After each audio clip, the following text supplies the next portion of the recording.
शेर उठते थे न धूप के मारे कचार से, आहू ना मुंह निकालते थे सब्ज़ाज़ार से। शायर कह रहा है कि गर्मी की शिद्दत की वजह से, गर्मी के मारे शेर भी जो है वो अपने अपने मस्कन में जा घुसे थे, और वो गर्मी की शिद्दत की वजह से अपने मस्कन से बाहर नहीं आ सकते थे। इस कदर शदीद गर्मी थी। आहू ना मुंह निकालते थे सब्ज़ाज़ार से, और हिरन जो थे वो भी सब्ज़ाज़ार से बाहर नहीं आते थे और नडाल हो चुके थे गर्मी की शिद्दत की वजह से। आईना महर का था मुकद्दर गुबार से, गर्दों को तप चढ़ी थी ज़मीं के बहार से। महर क्या होता है? सूरज। ये बच्चों मैं आपको मानी बोर्ड पे लिखवाता हूँ, वीडियो थोड़ी लेंथी हो जाएगी इसलिए साथ साथ में आपको वो लिखवा नहीं रहा। लेक्चर के एंड पे मैं आपको वो अल्फाज मानी और दीगर मशकी काम आपको मैं लिखवाता हूँ। आईना महर का था मुकद्दर गुबार से। मुकद्दर क्या होता है? मैला। तो शायर कह रहा है कि मैदान करबला के अंदर गर्दो गुबार भी यूं लग रहा था कि उसको ज़मीन की तपश की वजह से बुखार चढ़ गया है, इस कदर उसकी गर्मी थी। आईना महर का था मुकद्दर गुबार से, गर्दों को तप चढ़ी थी ज़मीन के बहार से।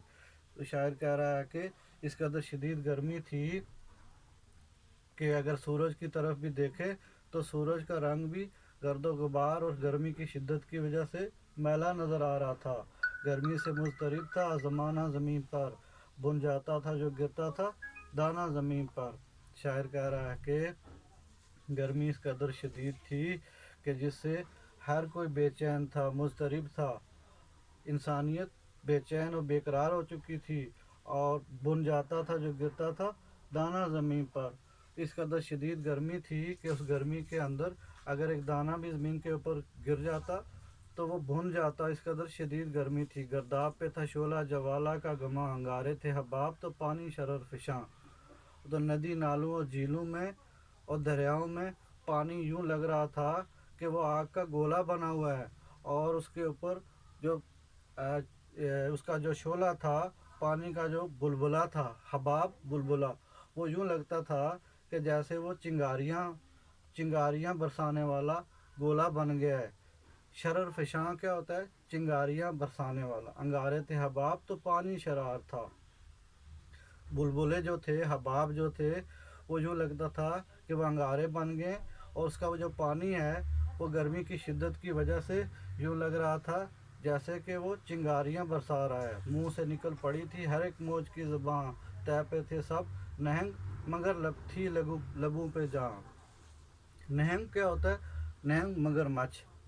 मुंह से निकल पड़ी थी हर एक मौज की ज़ुबान। शायर कह रहा है कि गर्मी की शिद्दत की वजह से हर एक जानदार की, हर एक जानवर की जो ज़ुबानें थी वो गर्मी की वजह से मुंह से बाहर निकली हुई थी, और मगरमच्छ भी पानी की वजह गर्मी की वजह से पानी की तह में चले गए थे। तह पे थे सब नहंग मगर थी लबों पे जान। कि सारे जो मगरमच्छ थे वो गर्मी की शिद्दत की वजह से पानी के नीचे चले गए थे, लेकिन इसके बावजूद गर्मी ने उन्हें नडाल किया हुआ था, और उनकी जान उनकी लबों पे आई हुई थी। पानी था आग, गर्मी रोज़े हिसाब थी, माही जो सीखे मौज तक आई कबाब थी। पानी जो था आग, गर्मी हिसाब रोज़े हिसाब थी। शायर कह रहा है कि मैदान करबला के अंदर इस कदर शदीद गर्मी थी कि पानी को देखें तो यूँ लगता था कि पानी जो है वो गर्मी की वजह से उबल के आग हो चुका है, और गर्मी इस कदर शदीद थी कि यूँ लगता था कि रोज़े हिसाब आ गया है, क़यामत का दिन आ गया है। जैसे क़यामत के बारे में कहा जाता है कि क़यामत के दिन गर्मी की जिस कदर शिद्दत होगी, उस शिद्दत को, गर्मी की शिद्दत को तमसील के तौर पे शायर बयान कर रहा है कि गर्मी जो थी वो रोज़े हिसाब की गर्मी थी। इस कदर शदीद गर्मी थी, माही जो सीखे मौज तक आई कबाब थी। और इस गर्मी की शिद्दत में अगर एक मछली भी पानी की सतह के ऊपर आ जाती तो वो जल के कबाब बन जाती। इस कदर मैदान करबला के अंदर शदीद गर्मी थी। ये बच्चों, ये आपकी नज़्म एंड हो गई है। अभी मैं आपको अगली वीडियो में आपको इसके अल्फाज मानी और एक्सरसाइज कराता हूँ।